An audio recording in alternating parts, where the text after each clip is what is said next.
Let me ask you something. You have money left over at the end of the month and a dozen different accounts you could put it in. So which one gets the next dollar? If you were like most Bay Area tech professionals I talk to, the real answer is whichever account your employer set up by default, plus a brokerage account that just collects whatever is left over. And look, that's not a strategy. That is an accident. And at your income, the difference between a deliberate order and an accidental one compounds into a really large number over a career. So here's the good news. There's a defensible priority order for where your money should go. And once you understand the logic behind it, you can apply it to your own situation in an afternoon. Today, I'm going to walk you through that sequence from the first dollar to the last. The employer match, the HSA, the pre-tax 401k, the Mega Backdoor Roth, the taxable brokerage, and the 529. And I will give you the trade-off at each step so you can adjust it to your own goals. Let's get into it. The first dollar is the easiest call in all of personal finance. Contribute to your 401k at least up to the full employer match. A match is an immediate guaranteed return on your money before it is even invested. Nothing else on this entire list comes close to that. Skipping it is the one mistake here with no defense. Right behind the match, if you're on a high deductible health plan, comes the health savings account, the HSA. And the HSA is special because it is the only account that is triple tax advantaged. The money goes in pre-tax, it grows tax-free, and it comes out tax-free for medical costs. Now, the limits are modest. For 2026, it is around $4,400 for self-only coverage and roughly $8,700 for a family. So this is not where the big money goes. But dollar for dollar, it is the most tax-efficient account you have access to. And here's the move. If you can pay your current medical bills out of pocket and let the HSA stay invested and grow, it quietly becomes one of the best retirement accounts you own. Once the match and the HSA are handled, go back to the 401k and fill the rest of your own contribution. For 2026, the employee deferral limit is around $24,500. And for a high earner in the top brackets, every pre-tax dollar you put in is shielded from both federal and California tax at your marginal rate.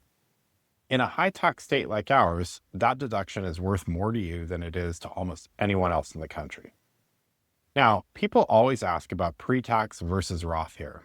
For most high earners in their peak earning years, the pre-tax deduction wins because you are probably in a higher tax bracket now than you will be when you eventually draw the money down. But that is not universal. If you expect your income to keep climbing, or you are early in your career, the Roth side can make more sense. The contribution limit is the same either way. The only question is whether you want to take the tax break now or later. Okay, this is the step most people never reach, and it is the single biggest opportunity on the list. So pay attention to this one. The total amount that can go into your 401k from all sources in 2026, that is your contributions plus the employer match plus after-tax contributions, is capped at around $72,000. The gap between that ceiling and what you and your employer have already put in, that is space you can fill with after-tax contributions and then convert to Roth. Done right, that can move tens of thousands of additional dollars a year into a Roth account that grows and is later withdrawn completely tax-free. Here's the catch. Your specific plan has to allow two things: after-tax contributions and either in-plan Roth conversions or in-service withdrawals. Not every plan offers it, but a lot of the big tech employers do. So check yours, because if your plan offers this and you are not using it, you are leaving the most valuable space on this entire list completely empty. And while you're at it, the Backdoor Roth IRA is a smaller version of the same idea, and it is worth doing alongside. After all the tax-advantaged accounts are full, the next dollar goes into a plain taxable brokerage account. And most people treat this one as the consolation prize. For a tech professional, it is closer to the centerpiece. Here's why. Every account above this one locks your money away until retirement age, or ties it to a specific use. The taxable account has no contribution limit, no withdrawal age, and no penalty. That makes it the bridge. It is what funds a sabbatical, a career change, or early independence, years before you are allowed to touch a retirement account. It is also where your vesting RSUs should land as you diversify out of a concentrated company stock. Yes, you pay some tax along the way, But the freedom this account buys is, when you think about it, the entire reason to build wealth in the first place. Education savings matters, but the 529 comes near the end of the sequence, and that is deliberate, because it is the most restricted account on the list. The money is fully tax advantaged only if it is used for education. And here in California, high earners get no meaningful state deduction for funding one. So you are contributing purely for the tax-free growth. That does not make it unimportant. It makes it specific. Fund it after the accounts that benefit you directly and flexibly, not before. The one exception is timing.